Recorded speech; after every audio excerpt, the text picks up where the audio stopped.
and today we are going to discuss our lecture 10 for research aptitude.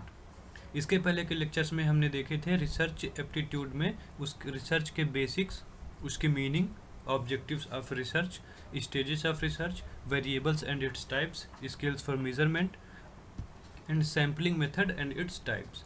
आज उसी unit में sampling में ये हमारा दूसरा पार्ट है जिसमें हम पढ़ेंगे नॉन प्रोबेबिलिटी सैम्पलिंग. इससे पहले के लेक्चर्स में पार्ट 1 में हमने पढ़ा था प्रोबेबिलिटी सैम्पलिंग, रैंडम सैम्पलिंग. आज हम शुरू करने वाले हैं नॉन प्रोबेबिलिटी सैम्पलिंग में और इसके टाइप्स. तो चलिए शुरू करते हैं.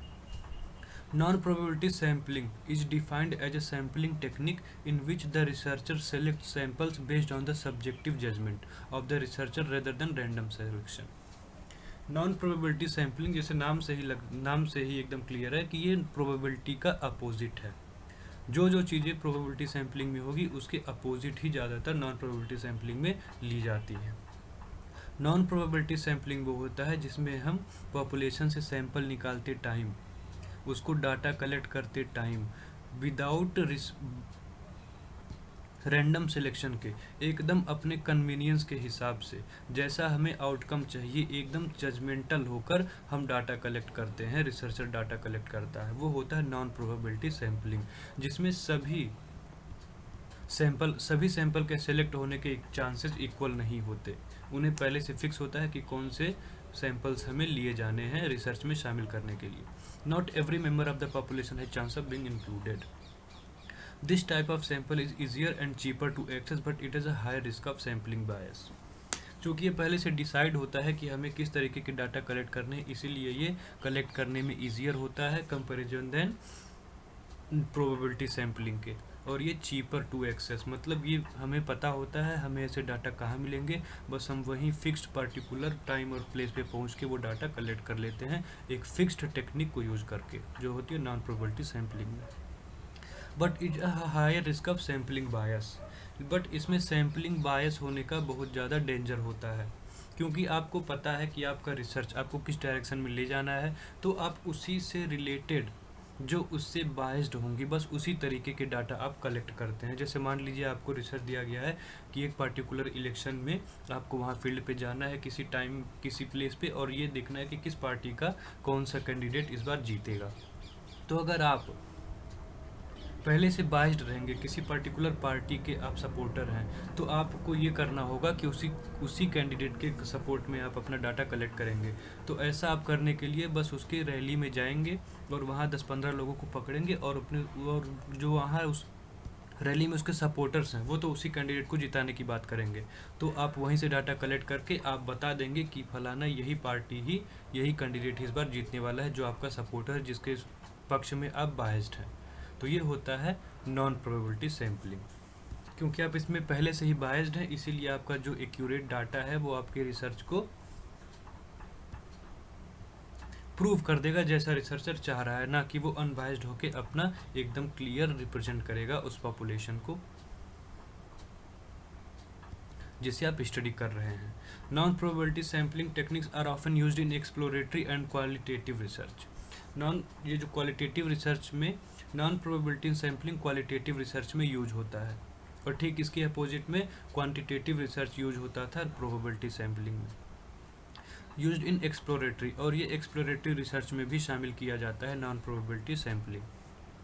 तो ये हो गया और इसके भी 4 टाइप्स होते हैं. जैसे प्रोबेबिलिटी सैम्पलिंग में थे cluster sampling, stratified sampling, random sampling और सिस्टेमेटिक सैम्पलिंग. तो इन चारों को हम डिटेल में पढ़ते हैं और देखते हैं कि ये एक दूसरे से किस तरीके से सिमिलर हैं और किस तरीके से डिफरेंट हैं. तो चलिए हम शुरू करते हैं. सबसे पहले है कन्वीनियंस सैम्पलिंग. कन्वीनियंस सैम्पलिंग मतलब आपको नाम से ही मीनिंग पता चल जाती है कि कन्वीनियंट है. जो रिसर्चर को कन्वीनियंट होता है बस उसी को बेस मानकर उसी हिसाब से वो अपने डाटा सैंपल को मेथड को फिक्स करके डाटा कलेक्ट करता है, वो होता है convenience sampling. A convenience sample simply includes the individuals who happen to most accessible to the researcher, also known as accidental or haphazard sampling. अगर आपको क्वेश्चन पेपर में haphazard sampling या accidental sampling दिया हो तो आपको कंफ्यूज नहीं होना है क्योंकि ये convenience sampling का ही सिनोनिम होता है. This is an easy and expensive way to gather to gather initial data, but there is no way to tell if the sample is representative of the population, so it can't produce generalizable results. मतलब ये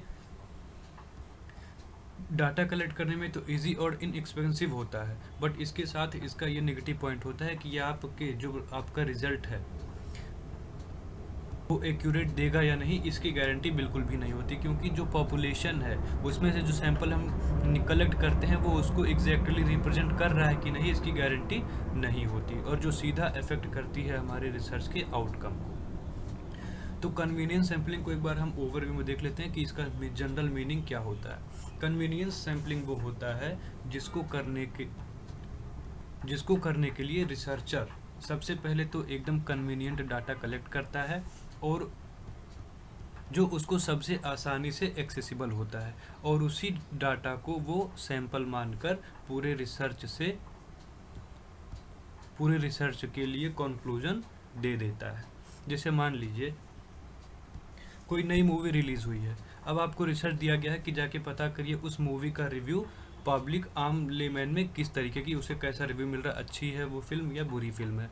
तो आप ऐसा करके हर जगह सर्वे करके सबके पास जा के नहीं 1 to 1 पूछेंगे कि आपको ये मूवी कैसी लगी, इसमें बहुत ज़्यादा आपको एक्सपेंस और बहुत ज़्यादा डिफ़िकल्ट होगा। तो रिसर्चर क्या करेगा, अपने कन्वीनियंस के हिसाब से बगल के मॉल में जाएगा, होम थिएटर में जाएगा, और वहाँ जितने भी इंसान मिलेंगे जो मूवी देखने आए होंगे उनसे एक एक करके वो क्वेश्चन पूछ लेगा, और अपना डाटा सैंपल कलेक्ट करके वो अपने रिसर्च को कंक्लूड कर देगा। तो वहाँ वो सारे जो ऑडियंस हैं उसको एक ही जगह कन्वीनियंस मॉडल में एकदम वो एक्सेसिबल हो गए, और उन्हीं को बेसिस बना के वो अपना रिसर्च कंक्लूड कर देगा। ये होता है कन्वीनियंस सैम्पलिंग। इसके बाद नेक्स्ट है हमारा purposive sampling. The researcher uses his or her judgment to select population members who are likely to provide accurate information. Also known as judgmental, it is often used in qualitative research.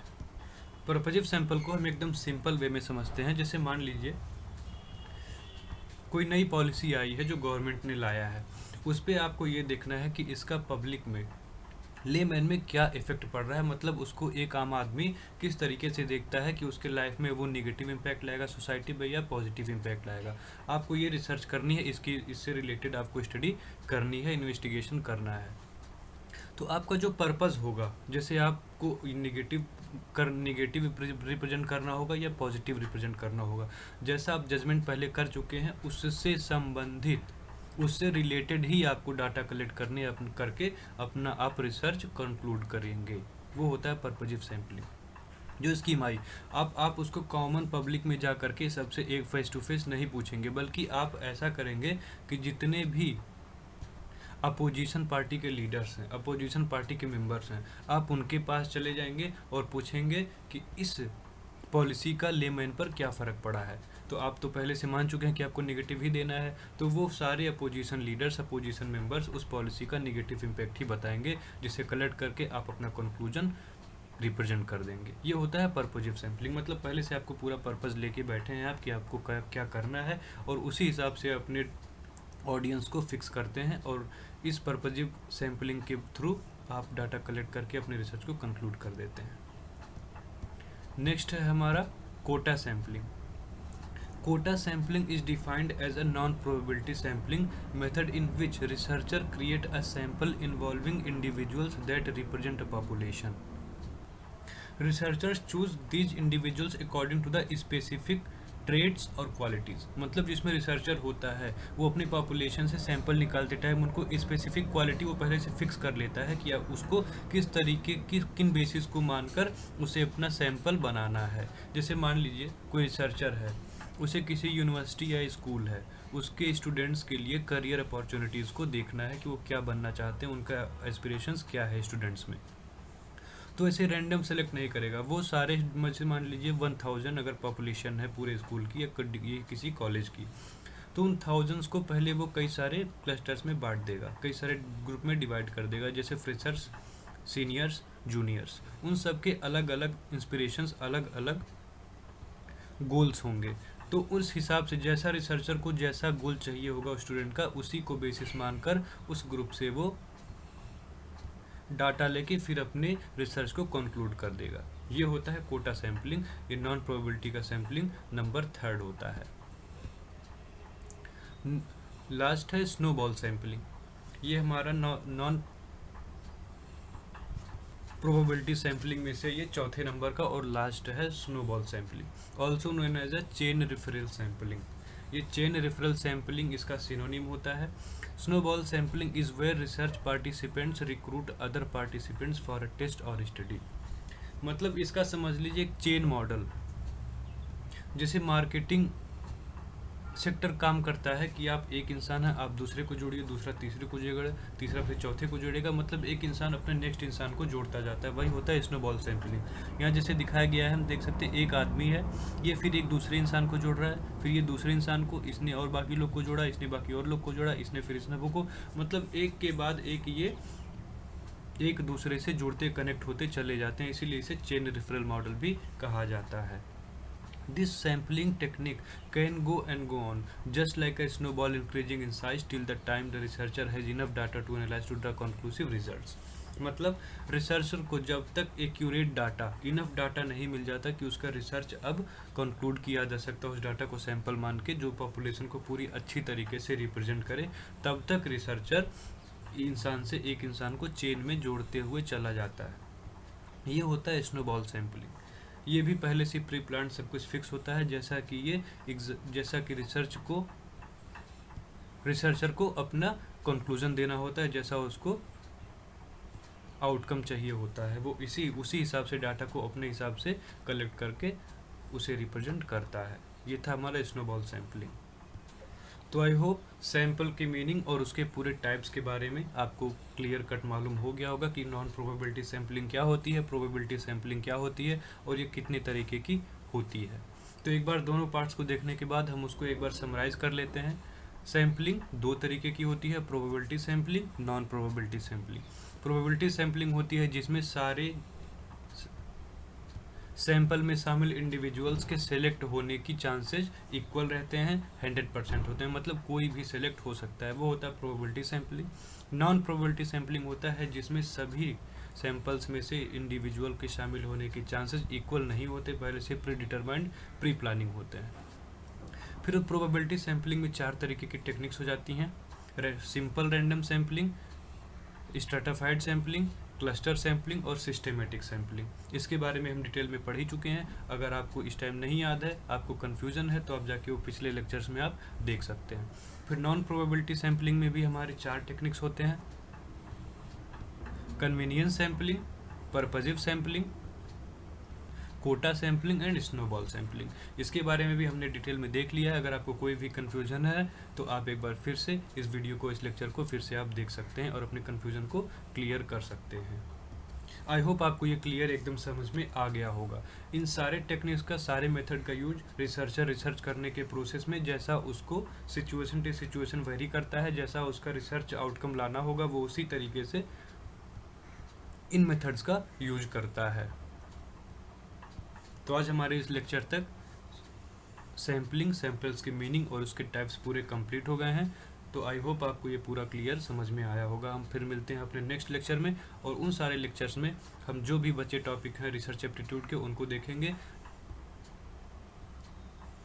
और ये 3-4 topic और बचे होंगे, उसके बाद हमारा research aptitude unit ख़त्म हो जाएगा। फिर हम अपनी शुरुआत करेंगे नेक्स्ट यूनिट में। तब तक के लिए थैंक यू।